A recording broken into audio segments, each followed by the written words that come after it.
Leave my baby. For God's sake, have mercy on her. My voice echoed in helplessness, bouncing off the walls of the room. A searing wave of pain pinned me to the bed, and tears rolled down my cheeks like burning coals. Genevieve, had just regained consciousness after giving birth to a daughter as delicate as a rose petal. But the poison of terror spread before the fragrance of love. My husband, Vikrant, didn't even look at me.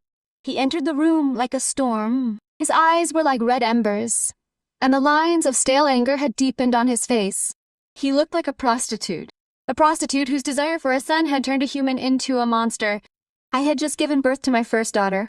Vikrant picked her up like an old bag hanging in the air. The baby's first cry had choked in my throat before it could reach this room. I screamed at the top of my lungs. My scream was knocking on the doors of heaven. Vikrant, wait, don't take her. This is your blood. But my words proved to be a gust of wind that bounced back after hitting a rock. He left the door, and all I could hear was his tired footsteps trampling the dreams of my life.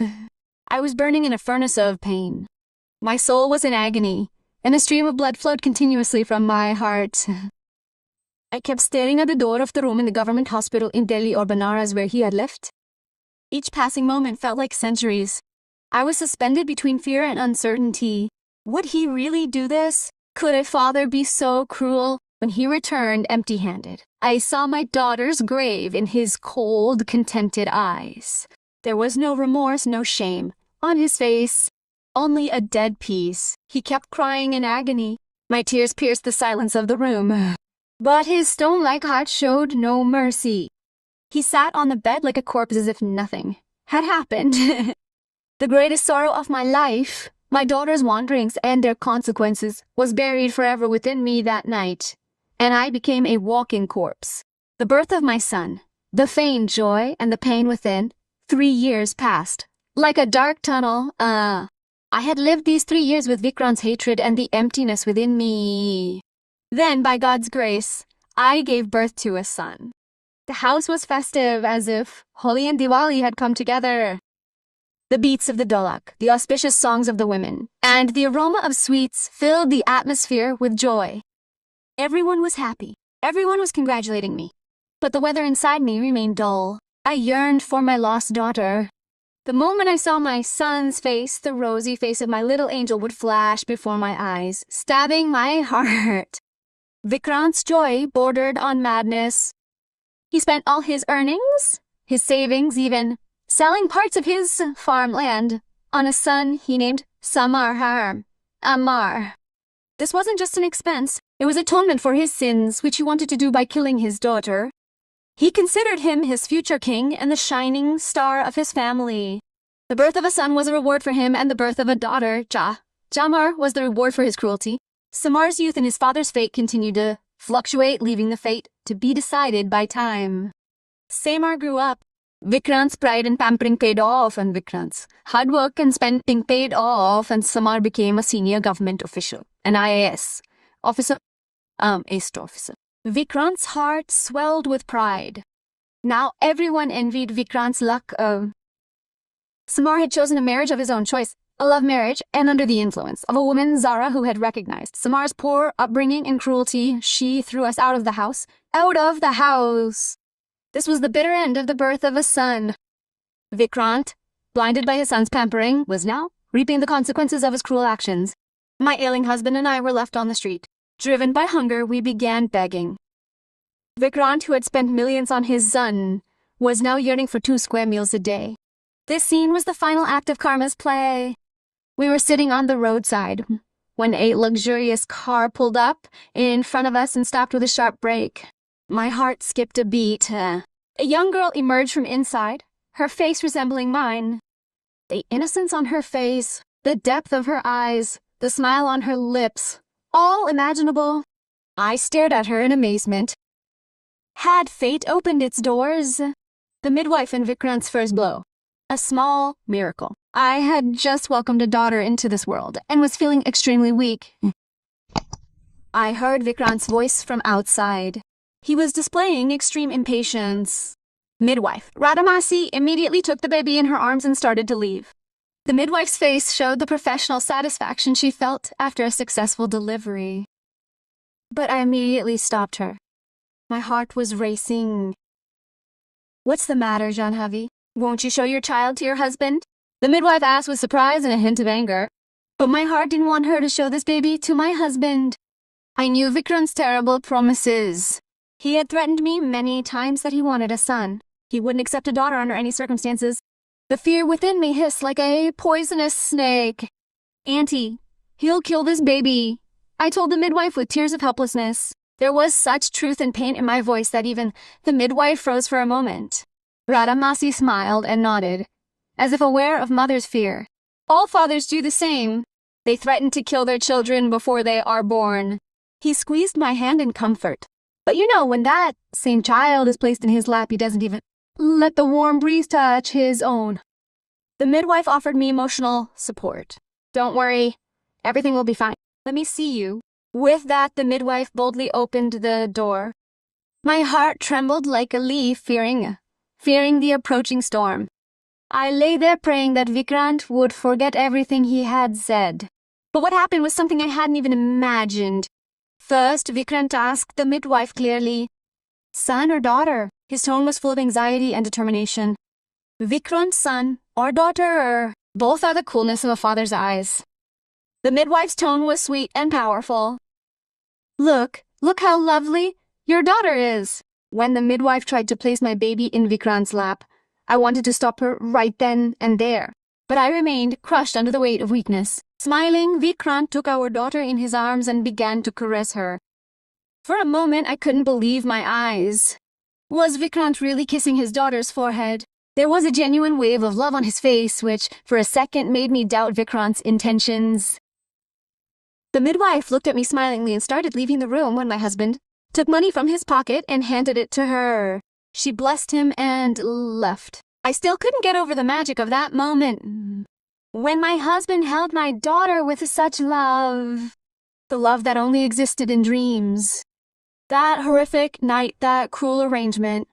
The ultimate betrayal. "Hold her. I'll be right back." After holding the baby in my arms for a while, he left. I was overjoyed. I felt my fear was just an illusion, and the human being within my husband had awakened. I held the baby to my chest and named her Mira. When Vikrant returned around dusk, he was deeply distressed. His face was devoid of glow, and his eyes were downcast. Surprised, I asked him why he was upset, and he shook his head no, saying, "I don't want to talk right now. Leave me alone for a while." He was lost in deep thought. But as the darkness of the night engulfed everything, Vikrant came to me, his tone as gold and decisive as ice. "Where is that girl?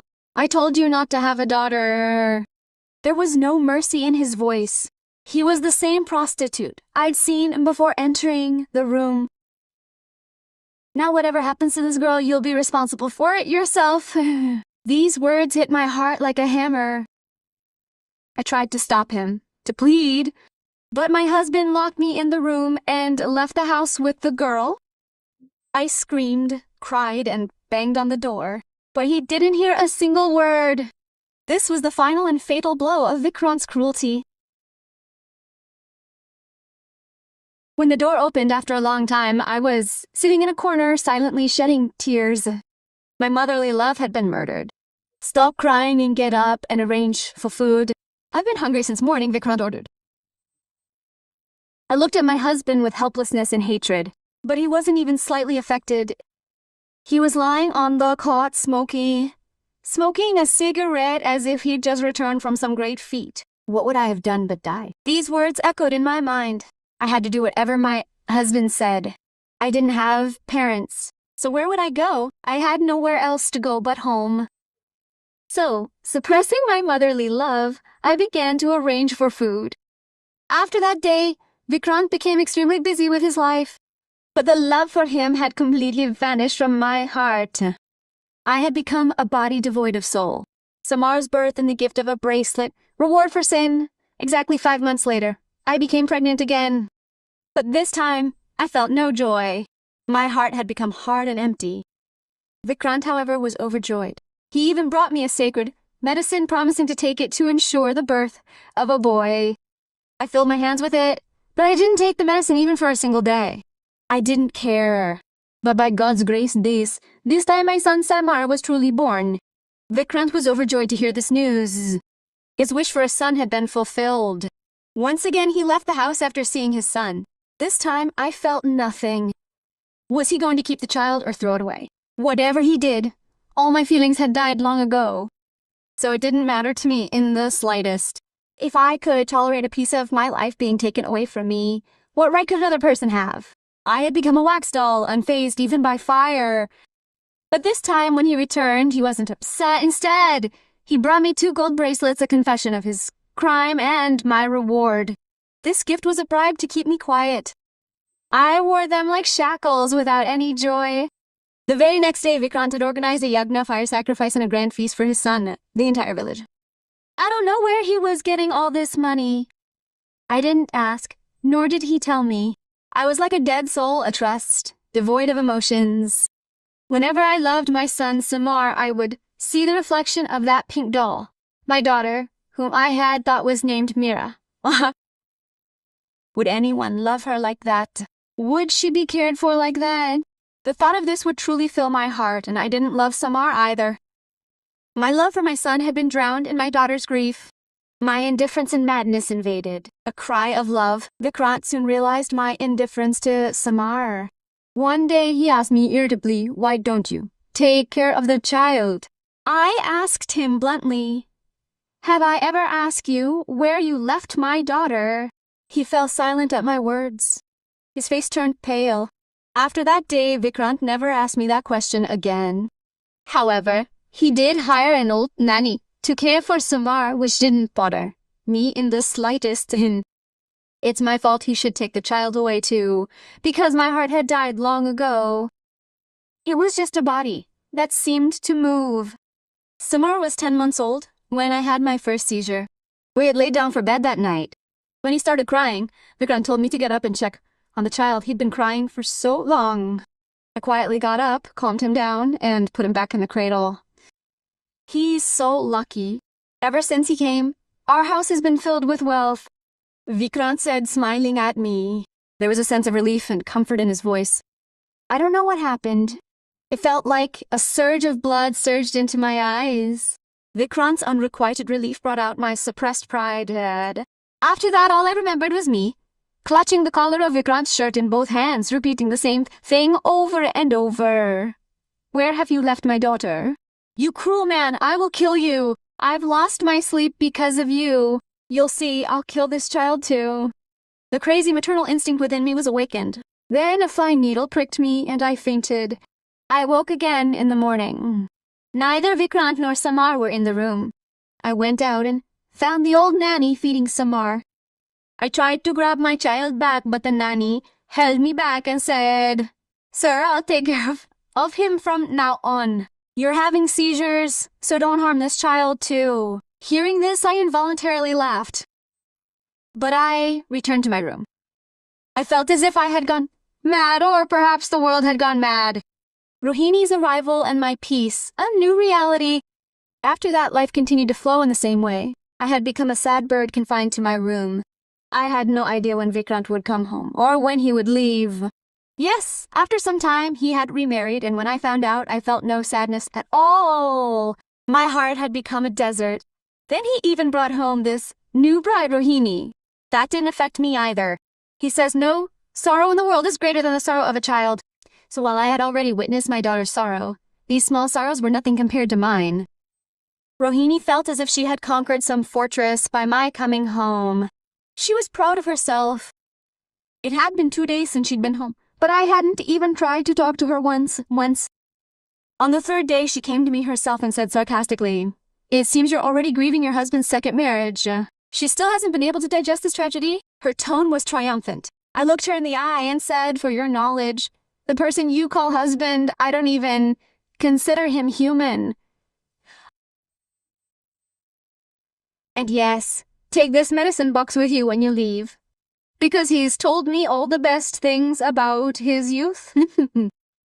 Now that he's older and sick, he's also starting to develop so be sure to give him his medicines on time. With that, I lay down comfortably on the bed.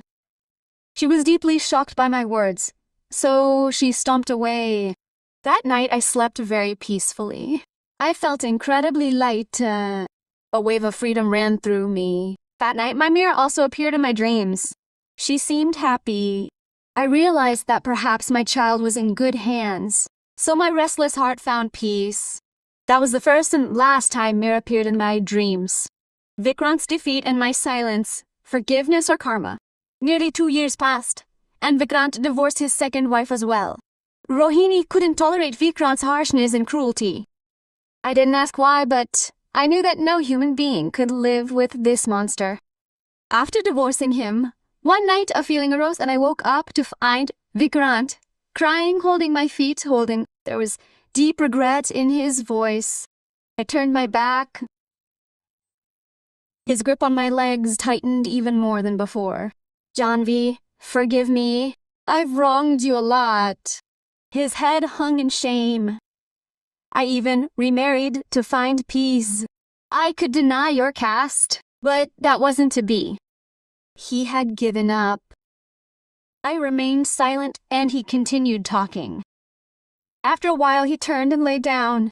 But I stayed awake all night, and I realized who I was to punish him for what he had done to my child. I would face his consequences on the day of my karma.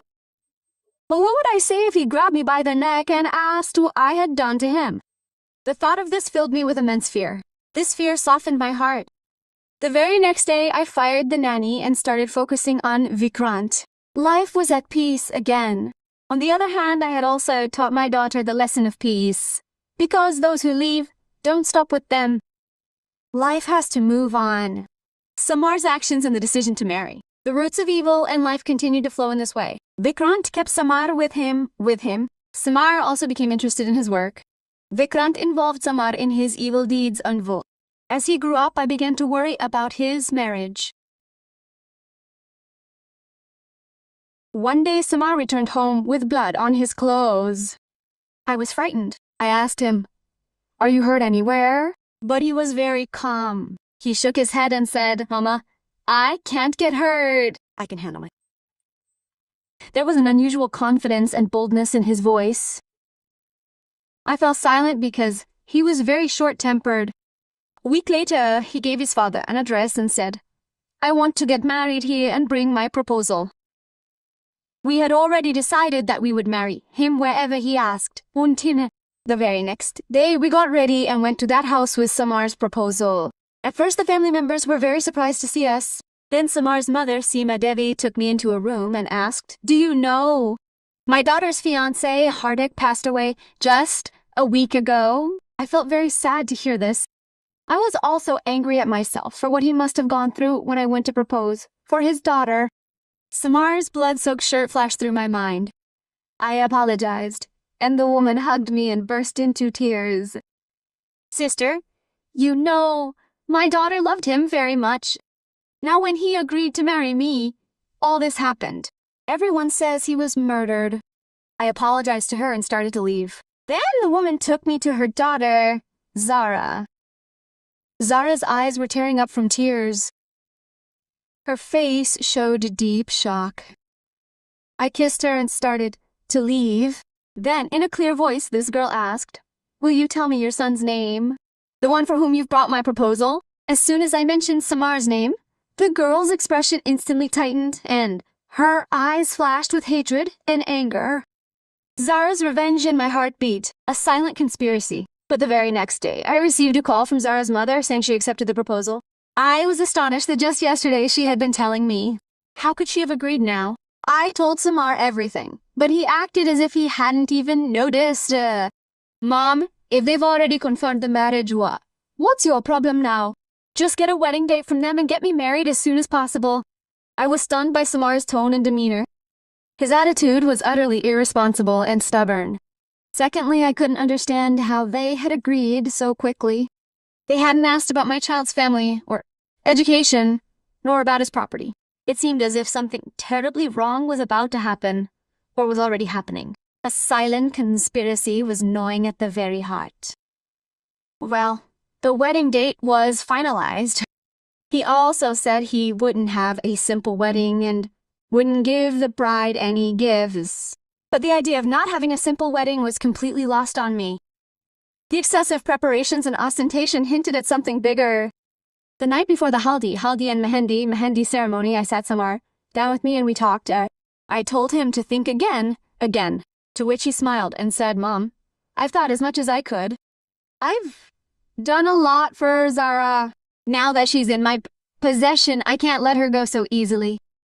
His tone was filled with possessive pride and a devilish smile. Samar's secret and my broken heart, the reveal one. On the day of the reception, I was talking to some guests when I overheard two women talking about how this girl married the man who murdered her fiancé. "Oh, I think he was murdered at her behest," I said, "and she too was trapped by the money." The women were whispering amongst themselves. Hearing this made me sweat. No, this can't be happening. My child couldn't kill anyone. My denial mechanism kicked in. I went over to them and gently asked, "Do you have any proof of what you're saying?" They both kept quiet at first, but as my accusations grew louder, one of them pulled out her mobile phone and shoved it in front of me, showing CCTV footage from outside a house across Galaban Road. It clearly showed Samar had killed the boy. There was no fear or panic on Samar's face. I fell silent. I was at a loss for words. The woman spoke again. The stories of the love between these two children were legendary. Then, suddenly, this Samar appeared from nowhere. Some say he killed for Zara. Others say Zara had him killed. I spent the rest of the time sitting in the bridal room. When everyone had left, I told Vikrant this. He fell silent, unaware of all this. "Vikrant, did you know about all this?" I asked in surprise, but he remained silent. "So where did this Samar learn to kill?" Vikrant remained silent on this too. I felt so insignificant, living in these forests. This was the terrible result of Vikrant's wrong upbringing. Zara declared a goddess of war of revenge. The next day I went to Zara and approached her, but she snapped, "There's no need to get close. If you think I married her out of love for your son, then you're gravely mistaken." Her tone was venomous and cold. "Then why did you marry her?" I asked, trembling. Fear had gripped my heart. "For revenge," she said, smiling. Her smile was devilish. "See, I will destroy your son. He has always considered women weak. But now I'll come to his house and live with him and destroy him, and he won't be able to do anything. And get out of my room. Beware of ever coming in again." Zara's declaration was like a war. I couldn't even stand on my own feet. I didn't say anything further and quietly left. My body was trembling. The beginning of devastation and the return of the eviction from the house. Then something happened that no one had ever seen before. The situation in our house changed drastically. Samar and Zara started fighting. Zara was systematically destroying Samar mentally and financially. If we tried to reconcile them, Samar would scold us and throw us out. Vikrant's affection had turned into anger. Gradually, the business was also failing. The household expenses were not met. Vikrant became very upset during those days. Then after thinking about it, he would tell me that he had made a mistake. I shouldn't have pushed Samar into these activities. "What things are you talking about?" I asked in surprise. He was shocked and said, "No, we should have married of our choice anyway. At least, now our child would be happy." He was trying to hide the truth. I said sharply, "Yes, parents never spare their children. And what's the surprise when children don't spare their parents?" My tone was filled with hatred and bitterness. "It's a common thing. Now look at yourself and then at your son." Vikrant didn't respond to my words. He was embarrassed. 2 more months passed, and one day, standing in the courtyard without addressing anyone, Samar said loudly, "When I come back home, I don't want to see a third person in this house besides my wife. Otherwise it won't be good." "Are you trying to tell us this? Vikrant asked angrily, and he spoke even louder. "I'm not trying to tell you, I'm just telling you. I don't want to see you both here or it won't be good." There was hatred in Samar's eyes. "How did you need us? You're talking to us like this?" Vikrant, enraged, moved to hit Samar, but he instead raised his hand on his own father. It was the height of shamelessness. Samar pushed us out of the house. At that moment, I saw a satisfied smile on Zara's face. It meant she had succeeded in her revenge. Samar had certainly thrown us out of the house, but I knew she wouldn't let him live in peace. Vikrant, like a stray wandering the streets, kept repeating the same sentence over and over again. I made him cruel since childhood. Now he's become a snake. So his poison is hurting me. Vikrant's regret was now dishonesty. Komal's support, a stranger's favor. We stood there on the roadside when a car stopped right in front of us and a well-dressed girl stepped out. She held a microphone in her hand. "What's the matter, uncle or auntie? You look worried. Do you need to go somewhere?" she asked, eager for help. I lost my patience and burst into tears. Vikrant was also devastated. "It seems your children have thrown you out of the house," she replied softly and sympathetically. "How do you know all this?" I asked in surprise, and she replied innocently, "I listen to people suffering all day, so I have an idea." "Well, come, I'll drop you off at an ashram." But this girl handled us very well, and instead of an ashram, she brought us to her apartment. She lived alone there. Her kindness reminded me of Mira. "Now tell me the whole story. I won't record it, but I have given you shelter in my home. So I owe it to her to hear your story." The girl understood, so she quietly got up and left. She even cooked dinner for us. She gave Vikrant a sleeping pill to help him sleep peacefully. I've been harboring a lot of worries for years, never finding anyone to listen to them. I told her what was in my heart. "Since you asked me today, I want to sit and talk to you all night. Tell me, will you listen to my story?" She immediately agreed and said, "This is what we do. We just want the world to be free of suffering." She took me to her room, and there I told her my entire story from the beginning to now. She was deeply regretful. "I wish Auntie and Uncle hadn't done this. I think whatever happened must have been a hidden curse from that girl somewhere." Her words were full of pain. My daughter felt a sense of tender love. For the 2 or 3 days she stayed at their house. She was very nice and composed. She took care of us more than just her children. We lived a luxurious life, but when Samar threw us out, we didn't have a single penny. I was wearing those same 2 bracelets. One day, I quietly slipped out of the apartment and went to the first goldsmith's shop I saw and sold one of them. I took the money and gave it to this girl named Komal. But she refused to take it. "Uncle, people help those who don't need anything. Who knows, you're making up for that need." "What do you mean?" I asked, startled. She replied softly, "I don't have parents either. I grew up in orphanages and orphanages. So when I see someone my parents' age, I become anxious and help them." There was a gleam of truth in her eyes. That black market identity, our fate's final game. We were both sitting in the room when suddenly Vikrant's health deteriorated. He was clutching his head tightly in both hands. I asked for medicine, but I couldn't find any for the headache anywhere. When I came out of the room, they were sitting and talking in another room. There were open files lying around them. I called Komal, but my voice didn't reach her. When I went into the room, she asked if I was okay. I told her about Vikrant's health, and she went to give him medicine. Before I could turn, my eyes fell on the laptop in front of me. There, the same video of Samar was open and paused, but I could clearly see Samar's face in front of me. I froze. "Do you know him?" Komal asked.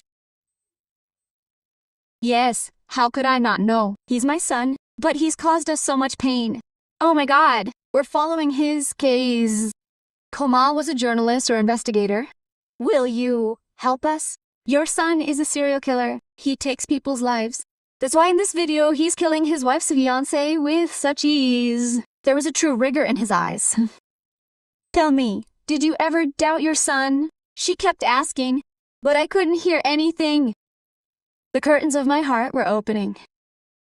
When I regained consciousness, I found myself in an orphanage. I didn't know who my parents were or why they left me there. Komal's tone was filled with deep sorrow. I asked her tearfully, "Do you remember your birth date?" She replied softly, "Yes, I do. My parents didn't try to keep me at home for a single day, and they committed me to the orphanage that very day. I was born on March 1st. Hearing this, my whole body went blank. March 1st. March 1st, my Mira was born on March 1st. I said loudly, "Yes, my Mira. Mira was born on March 1st. I said only this much, and I turned her towards me and lifted the shirt loosely from her waist. When Mira was born, the midwife had told me, "Look, you have a similar black mark on your waist, and this girl has one too." I remembered that mark well. When I lifted Komal's shirt slightly from her waist, I saw the same dark mark. The light returned to my eyes. It sent shivers down my spine. A dead maternal instinct within me awakened. But Komal hadn't yet grasped what I'd already grasped, just by seeing a mark. "What's the matter, Auntie? Are you feeling well?" she asked in surprise. Instead of answering, I hugged her tightly. "My child, please forgive me." I was sobbing. "I couldn't even take care of you." I cried incessantly, uttering broken words. It didn't take Komal a moment to understand, and she knew she was in her mother's arms. We both wept hysterically, wailing in the shade. This was the ultimate twist of fate, the verdict and outcome of karma, the triumph of justice. We didn't know when Vikrant arrived hearing our voices, but he knew it was our daughter, Mira. He rushed forward to meet her, but Mira backed down, flatly refusing to accept him as her father. Her tone was stern and decisive. After a while, when we were relieved, she softly said, "Mom, whatever happened to us was neither your fault nor mine. I was just born, and you gave birth to me. But I have a long list of Samar and Papa's crimes." Mira's tone spoke the law of the land. I had studied Samar's case, and I learned that his father had set him on this path. Today I have been proven your daughter beyond doubt. But before that, I am the daughter of this country, and neither I nor this country wants a father or brother like Samar or Vikrant. Mira called the police right there and took Vikrant into custody, to which I didn't utter a single word. It was my silent consent. And when the police went to arrest Samar, I learned that Zara had murdered him, looted everything, and fled that very day. Zara's revenge was complete. I told the police not to pursue Zara. Let her go wherever she went. She's done the same thing we did to her, so we're not sorry. Mira tried to dissuade me, but I told her bluntly, "You won't do anything like that. Let this girl live her life. And whatever she did to Samar was bound to happen to her sooner or later. If she hadn't done it, someone else would have done it." Hearing my words, she asked in surprise, "Amma, how did you become so cold-hearted?"